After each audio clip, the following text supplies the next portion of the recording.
Hi, everybody. Welcome back to the Plumber Show. My name is Dan. Hi everyone, I'm Bea. And I'm Alkrissa. And today we're going to talk about the much anticipated how to start a plumbing company.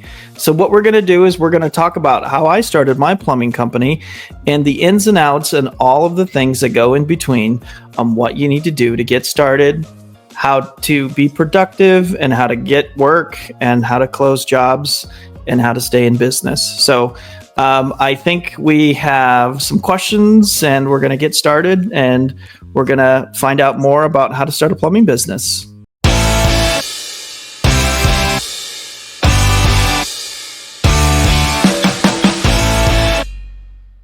Hi Dan, we heard that you went to Phoenix. We saw your video with Imad. Yeah, that was really awesome. I was able to go to Phoenix. I worked with the franchisee over there, Imad.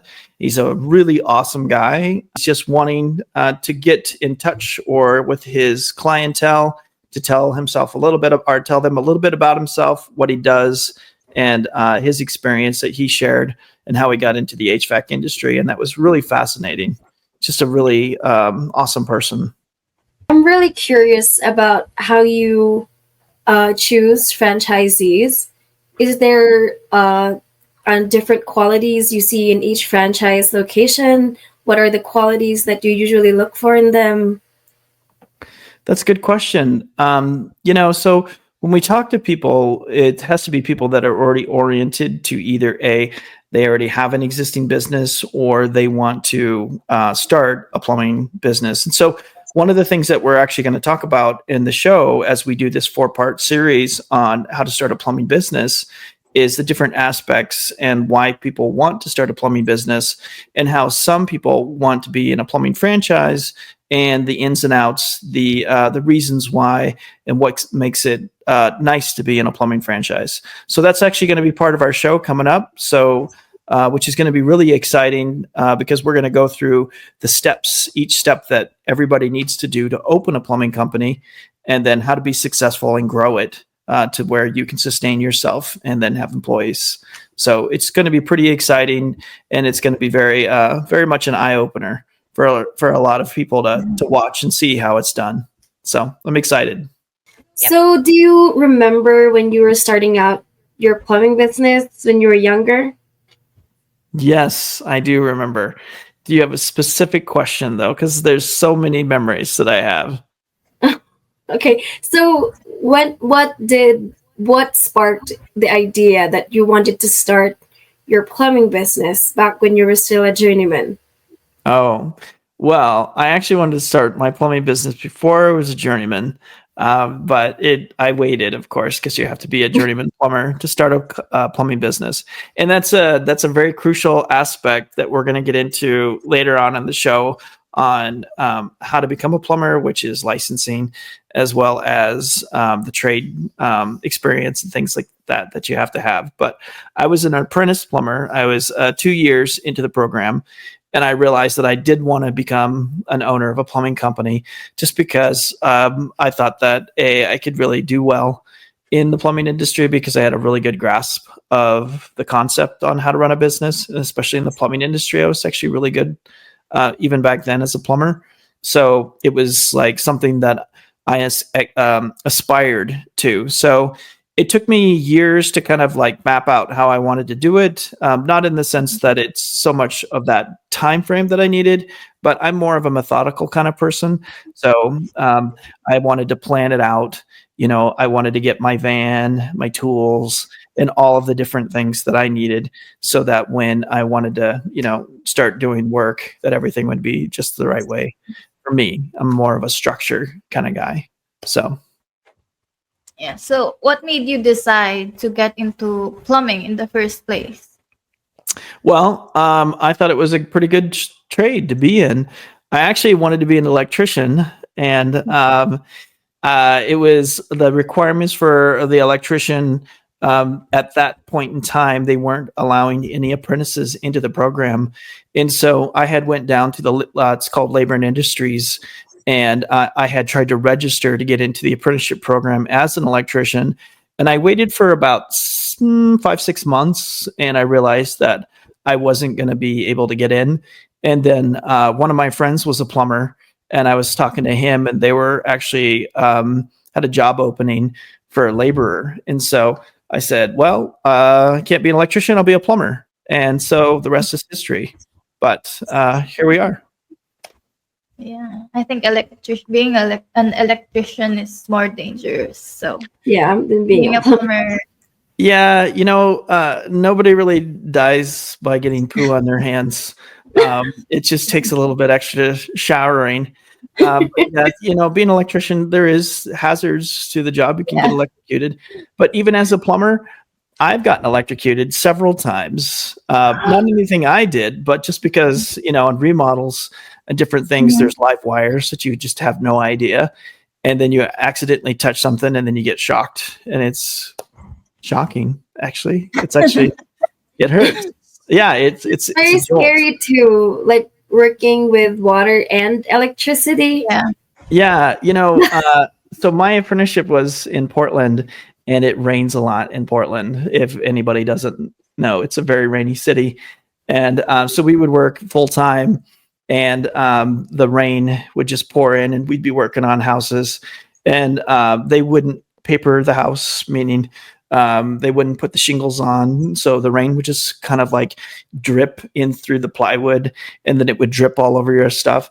And that was before we had power, or before we had just cordless tools and stuff like that we do now.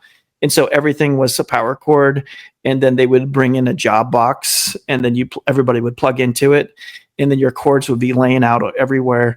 And then it would be pouring rain, and it would be raining inside the building on top of us, and then our cords would get wet, and then you'd pick up a drill and it would shock you, and literally it'd electrocute you. And That's so there was scary. Yeah, it was pretty scary. Now they have like different ways to do it. Back then they did not have like safety precautionary measures and different job boxes. They were kind of like pretty generic, and they didn't they didn't have a whole lot of safety parameters to prevent that stuff. Now they do more so, I guess. So That's dangerous and scary.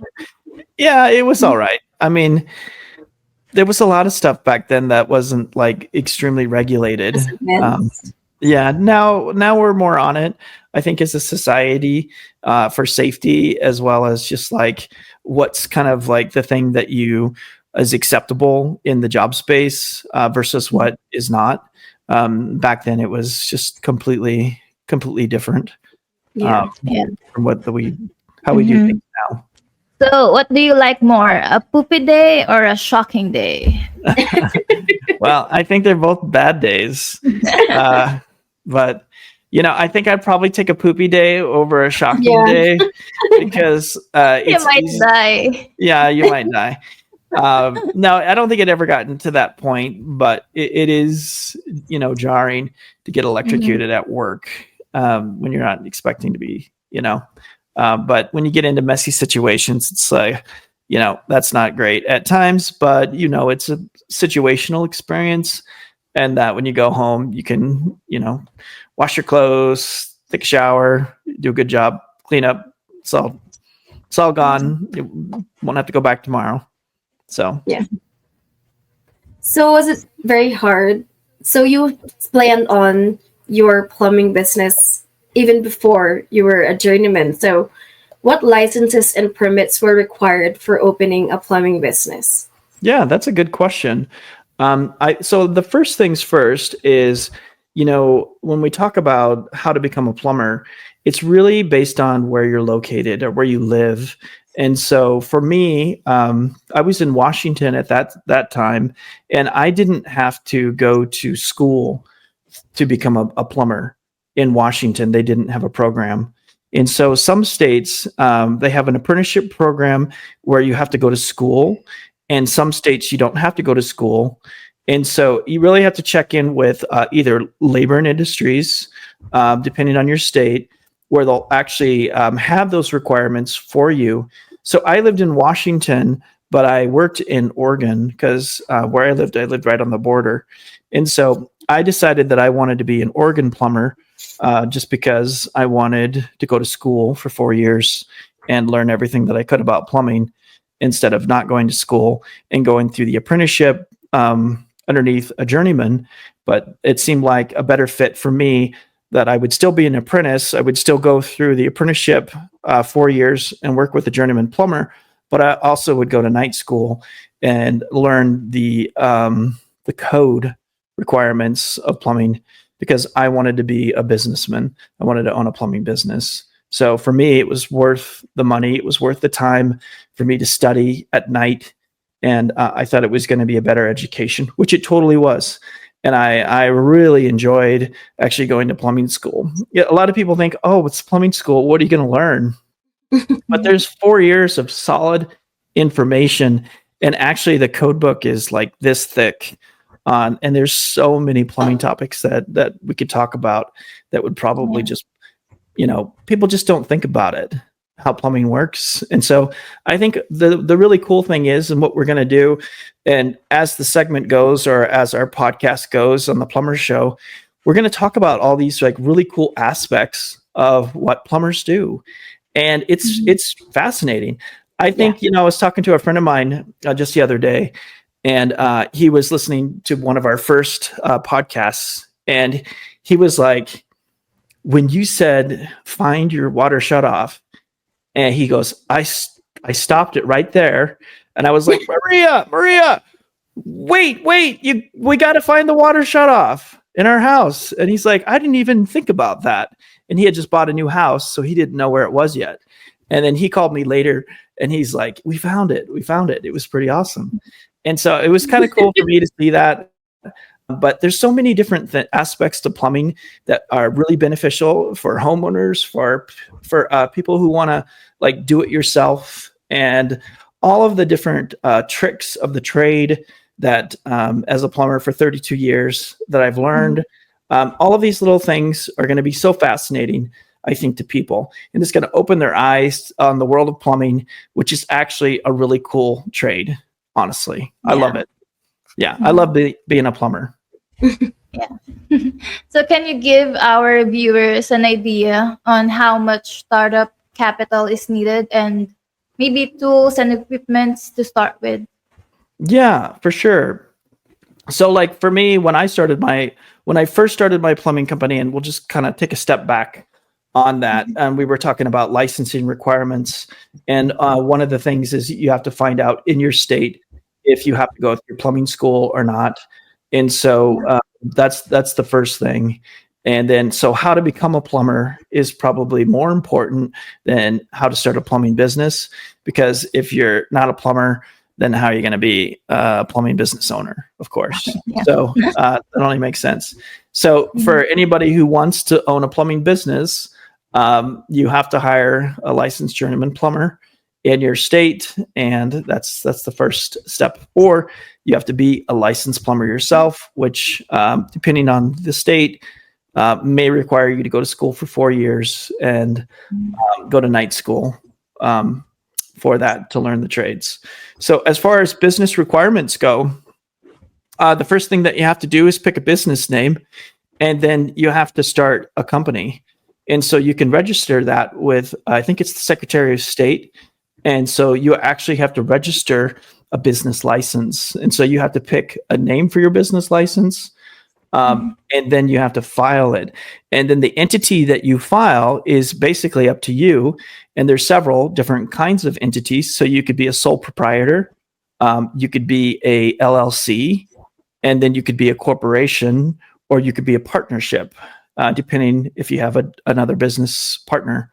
And so for me, I started as an LLC, and then I did an S Corp, which is a pass-through corporation, and not an actual corporation, which has maybe a group of people that sits on a board, and then you have to have a president, and you have to have the different things in a corporation, which separates you from, say, like an S Corp, which is a lot easier to open as a business because it's just an easier format for taxes. So there's just different facets. When you pick a business name, you'll have to go on to Secretary of State, and then you have to register that business. And then you would probably want to talk to your tax consultant, and they could help you to see what's going to be the best tax advantage for you. And I think a lot of it was, how big of a company are you going to be? If it's just going to be you and maybe another guy, then maybe you would do a sole proprietor, because it's an easier system. And then everything that you do is just kind of like, it's your personal taxes, but it's also your business taxes. I chose to go the S corp, which is still a corporation, but it's also tied to my personal. And so if you talk to your tax guy for the planning side of it, he can help you, or they can help you pick which is going to be the better one to go for your own lifestyle, I guess. So, yeah. There was another aspect of that question, because I know I've been talking a lot about licensing. What was the other part of that, Alkrissa? The tools and equipments to start with in a plumbing company. Exactly. So, being a plumber, there's so many different kinds of plumbing that you can get into in the business side. So I think it really has to be, you really have to pick a direction on which way you're going to go. Of course, first of all, you need to buy a truck, because that's the biggest thing. A truck, a van, or what we like to call a box truck. So people have pickup trucks. Pickup trucks don't really work that well in the plumbing industry, because we have so many parts, and we really have to be kind of organized. And in those parts, some of them you don't really want outside, because some of them are expensive. So you want someone to, take your stuff. So most people have vans. I have box vans, which is a little bit easier for me, because we have a cab that's separated from the back. And the reason why I like that is because it's really noisy. And so, like, you could imagine, you've got all these parts in the back, and as you're driving in an open van, you have to have this everything's moving, and you have to have this cage up, and then you hit the brakes, and then stuff goes and then bangs against the back of your head, up against that big huge cage, and it gets really noisy. So for me, I actually like having a cab that I drive in a box truck that is 12 and a half foot minimum. And in that, you can store a lot of parts, and then put your shelving in, and so forth. And I think further in the show, we can share maybe a couple pictures of what a plumbing truck looks like to the customers or to the clients, and they can see kind of what we put in a plumbing truck, because I think that's kind of fascinating too. There's so many different things that you would plan for, but there again, it kind of goes back to, what kind of plumbing business are you going to start? And so we could talk about that for a second. So there's really there's a commercial plumber, and so that's a plumber that works on big, huge commercial jobs, government jobs, and like apartments and tenant improvements and restaurants, things along that line, schools, hospitals. Any kind of commercial residence.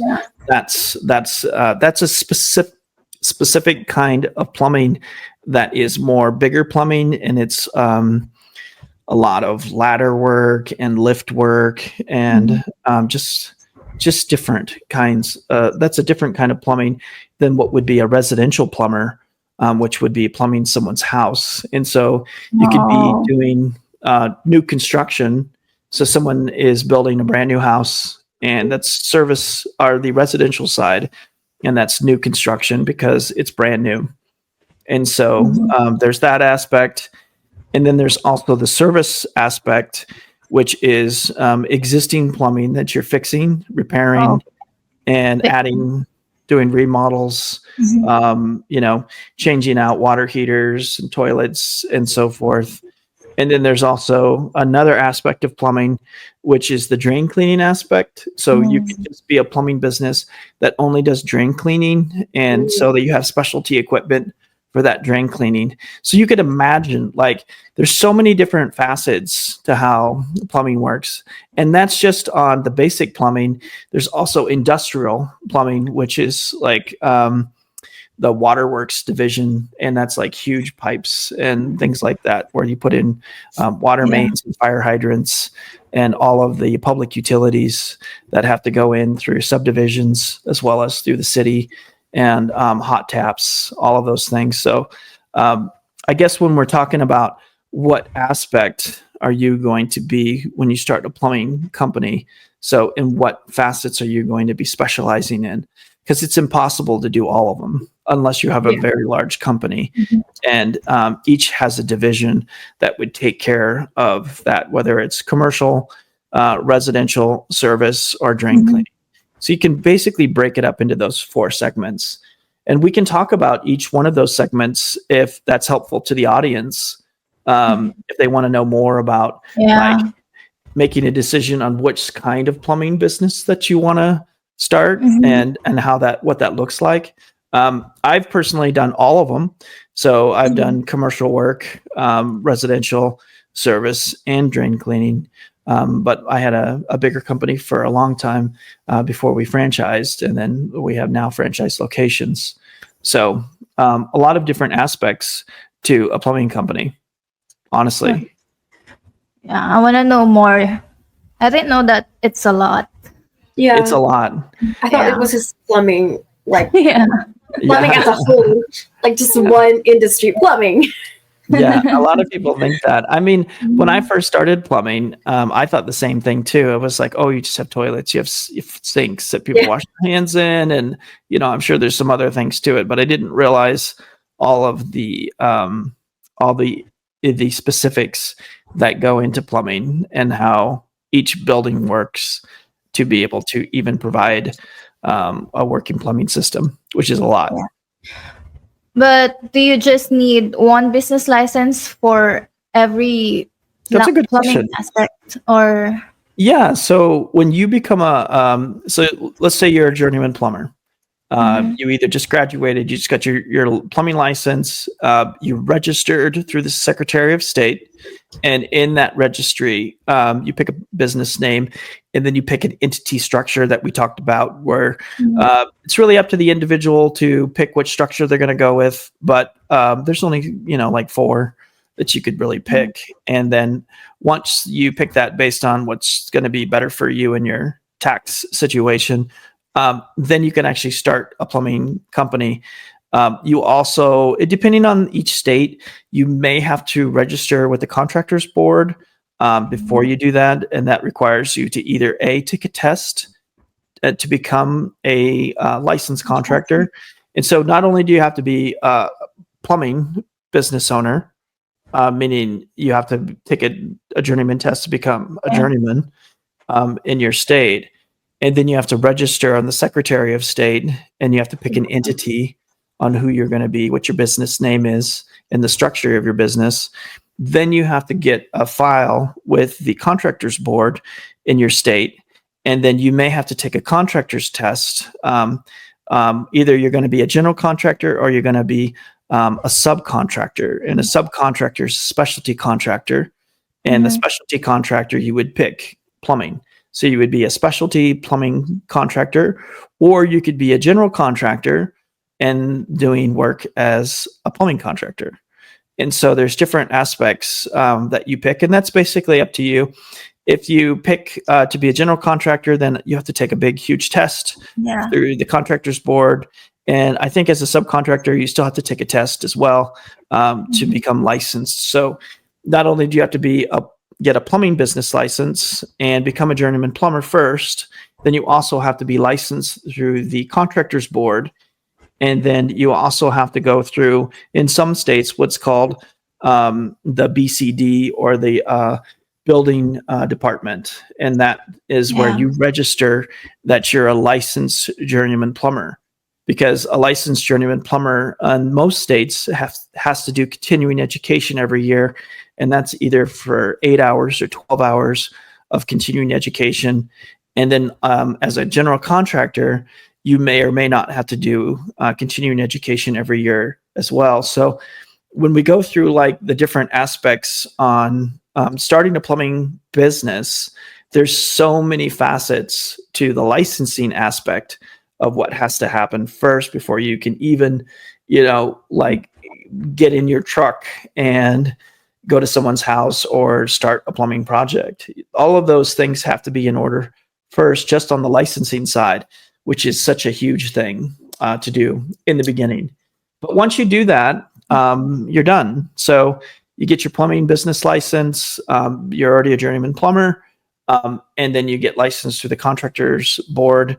And then they give you either a CCB number or some other number based on what order or which kind of contractor you are. And, if you're however many people you are registered. So you get a specific number, and that has to go on the side of your truck, has to go on your business cards, and any kind of advertising has to have that contractor's number, which identifies you and your business to be able to even operate business.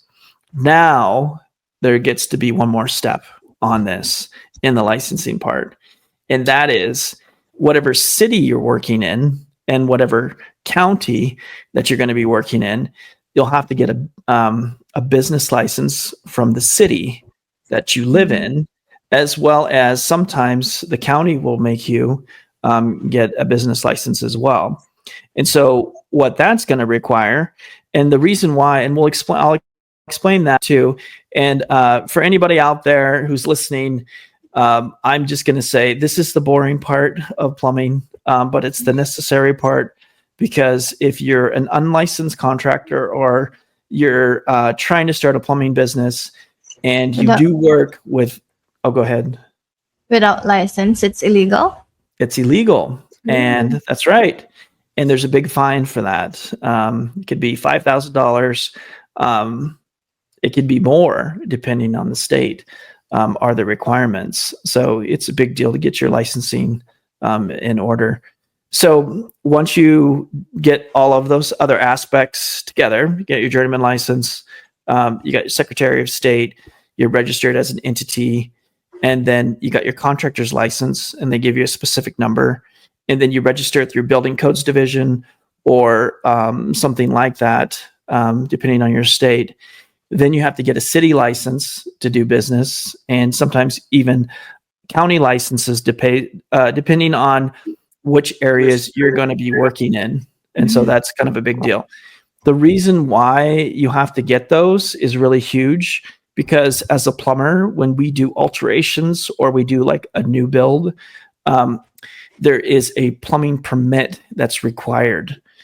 And on that plumbing permit, if that's either through the city or the county or whatever jurisdiction that you're working in, there's an inspector that has to come out and inspect the job. And so on that, we have to have our identification on who we are, meaning like what's our plumbing name of the business, and then what's our contractor's license number, and so forth. What's our Building Codes Division number, and then what's our plumbing license number as a journeyman plumber. And the reason why they have all those steps is for identification. And so each person, or each time that you open up a job and they start a new build or they do a remodel, you need plumbing license permits for those specific job. And then you have to list your name, you have to list your plumbing license, you have to list your Building Code Division license, and use your contractor's license number. So all of that to get a permit, or else you can't do business. So there's a lot that happens in the beginning to be able to do all of that. That's like I said, that's the boring part of plumbing, but honestly, it's the most important part. Yeah. And it shows a lot about like your character as a plumber. It shows a lot of your commitment to, opening a business. That's a lot of paperwork to do. Yeah. Yeah. It's definitely a lot of paperwork, but it's necessary.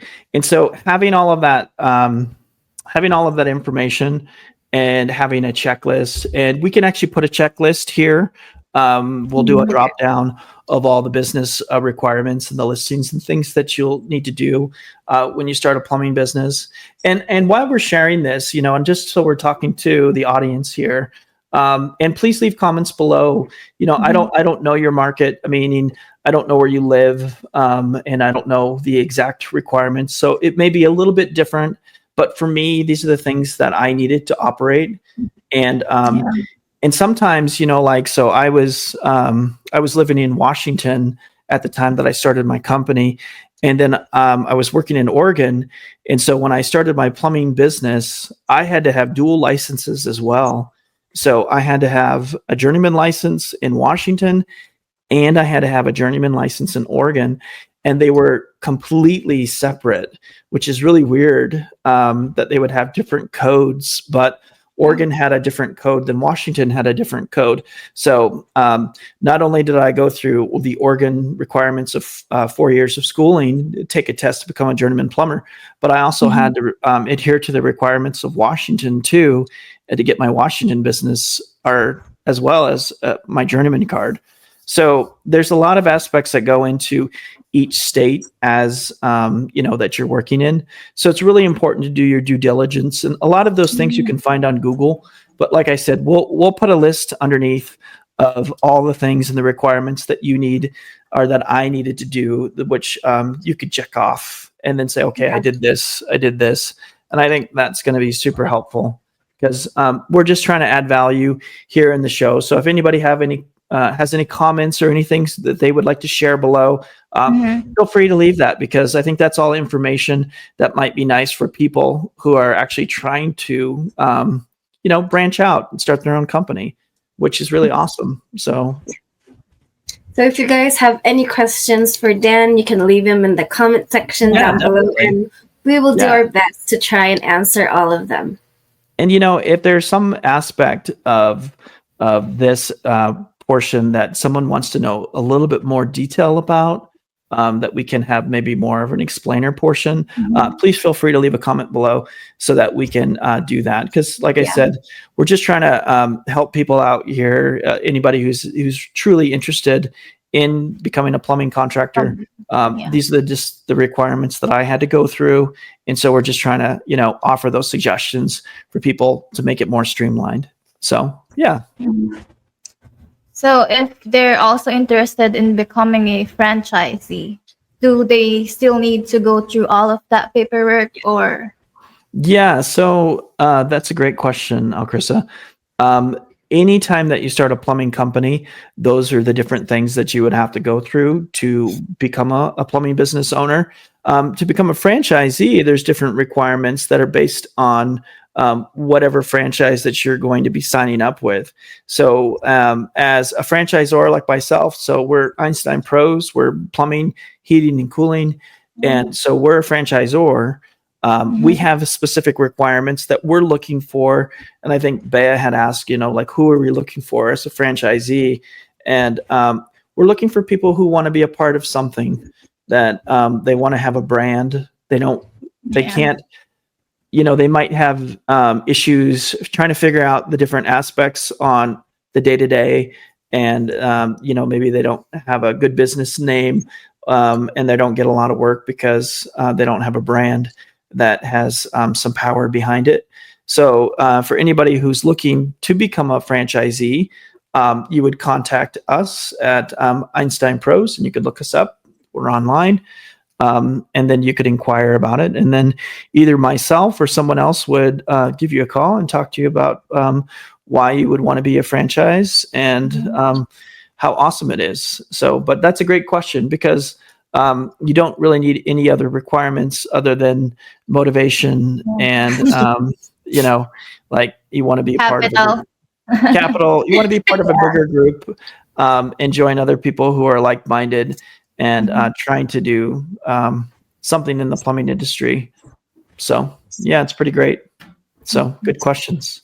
How about, I'm wondering about what insurance policies do you usually need, or what insurance policies are usually necessary in the plumbing business? Yeah, that's a great question. So the first thing that I would do is I would contact maybe a company that deals with insurance. Clearly, I'm not an insurance company, but I do know what we have to submit to become licensed and to make sure that we're covered as a business. So the first things first is you would contact an agent, a business agent that specializes in construction or service. And so there's lots of different agencies out there, from Farmers, Country Financial. I think even Geico has a company that does general liability and things like that as well. So there's lots of different companies that specialize in your business licensing. But the first thing first is, of course, you have to be covered as a business, as an entity. And so it's totally different than just having car insurance. Yeah. So you still have to have car insurance, but you have to have business insurance. And so people don't realize what that entails. And so a lot of times people say, why is plumbing so expensive? And it's like, oh my gosh, the licensing alone is ridiculous to become a plumber, and all of the hoops that you have to get through. But then you have general liability insurance. And so what general liability insurance does is it's kind of like, and you can get what's called an umbrella. And so basically that protects your whole company if anything drastic would happen. And, sometimes people think, well, could something bad happen as a plumber? We talked about like, well, you could get electrocuted, but not really. Yeah. That's more on a different side, electricians. But as far as plumbing goes, you could flood a house. And so that does happen from time to time, whether that's product error or technician error, or somebody else like breaks a pipe, or there's different aspects that something could come back on you as a company. And so you have to be protected for that. And so say like, for instance, you go to a customer's house and you scratch their floor, or you accidentally break something, or a water heater falls down the stairs and crushes something in their house. And that, believe it or not, it does happen, right? Accidents So that's happen. part of the insurance. That's why we have insurance. And so we have insurance to protect us, so that if someone sued us because we damaged their property, which, gosh, you would hope that would never happen. And I have not been sued yet. So that I'm very grateful for that. And so, but sometimes you do create floods because it's plumbing and it's under pressure. And so we've had a couple times where, the manufacturer had some recalls on some angle stops.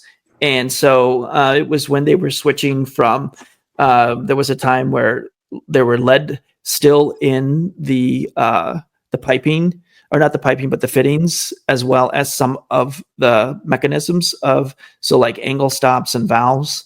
And so when they were trying to get rid of the lead, they went with a different kind of material.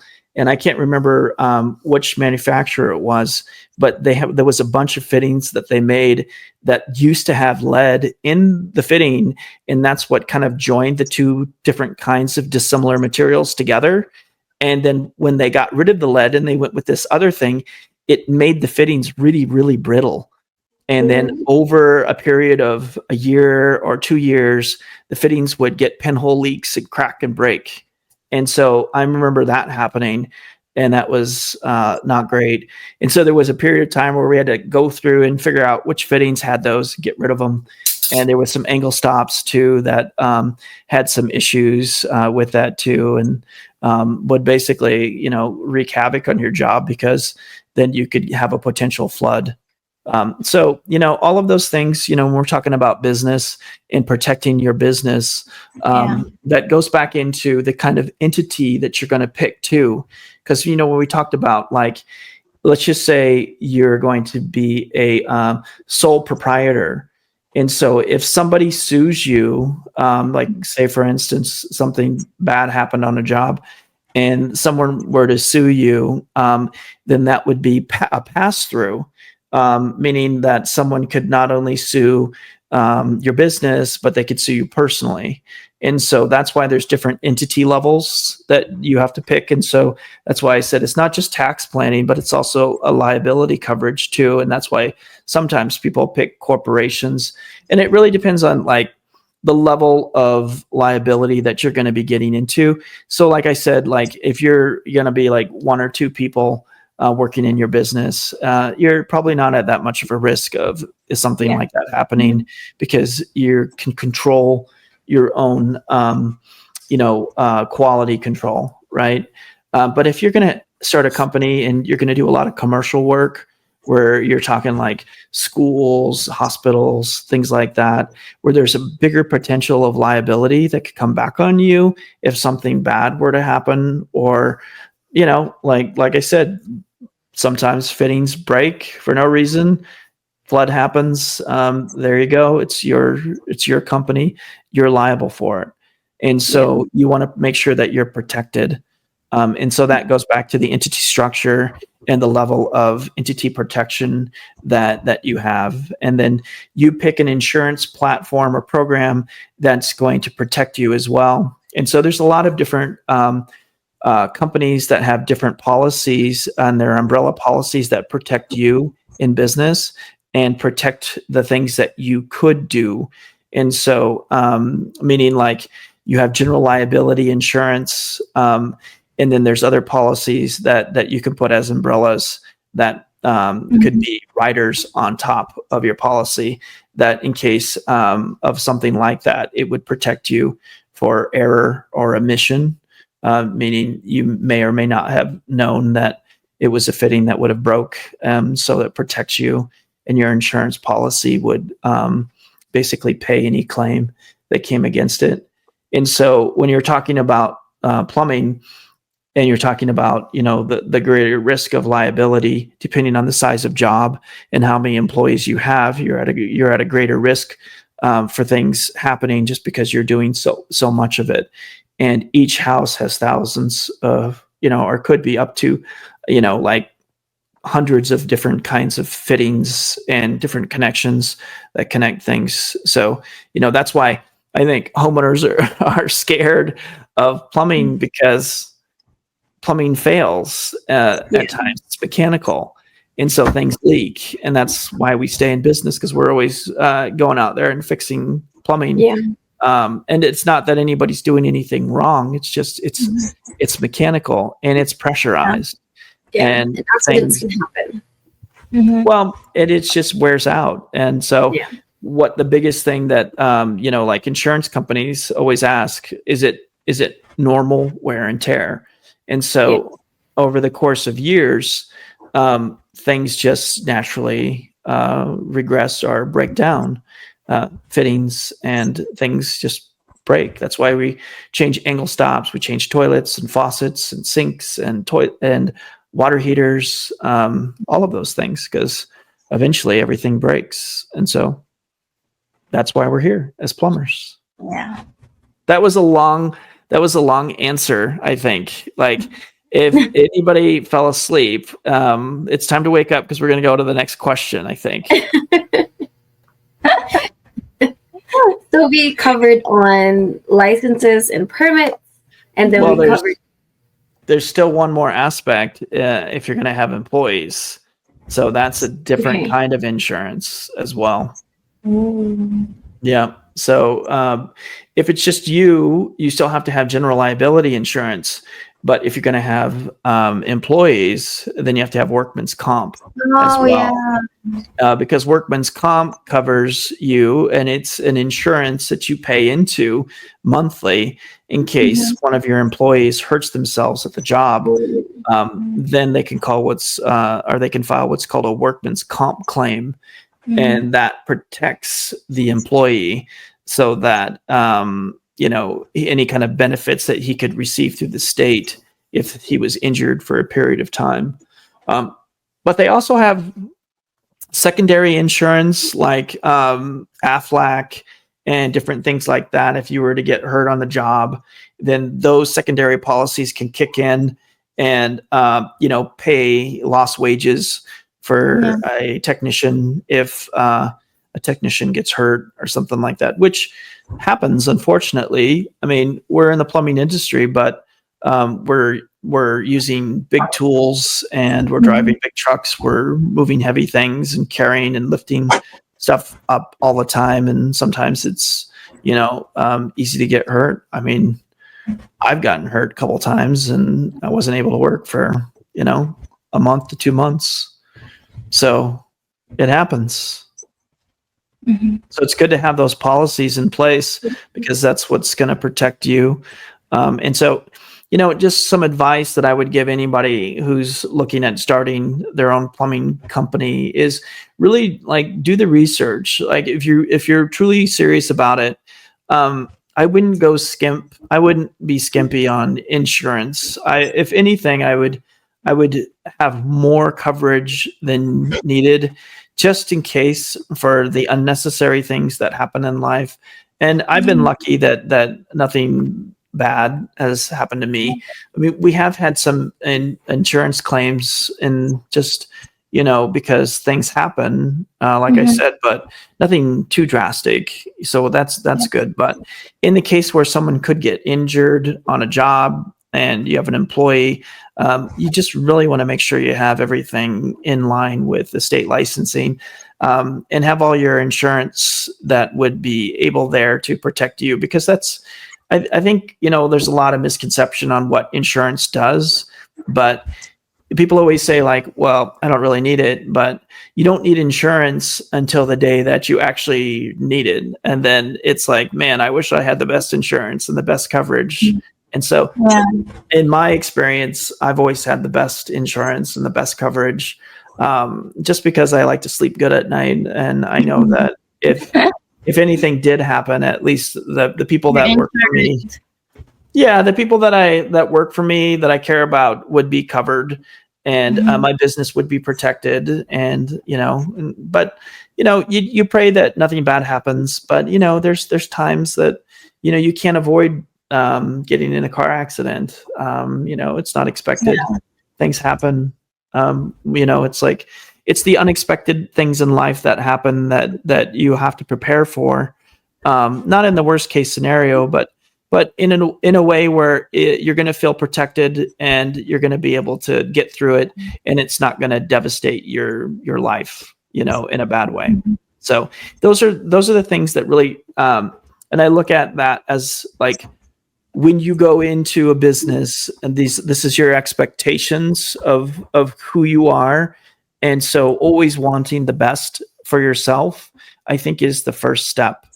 And if you're not really thinking about that from that standpoint, I think you should really reconsider, because if you're wanting the best for yourself, then you're wanting the best for your customer. Because I always look at myself as like, I went to school for plumbing because I wanted to be the best. I wanted to learn the systems and what other people were doing. And I wanted to be able to offer that information so that I could use that as a service to help other people. And so in business as well, putting that level or that bar up high to say, hey, this is who I am. This is what I want to do as a business. And to be able to start that way, where, hey, it's like, I want the best for my company. And then from there, you can kind of factor in all the different aspects of that licensing to make sure that you're following all of those and that everything is in order. And that level of protection is worth it 100% every day.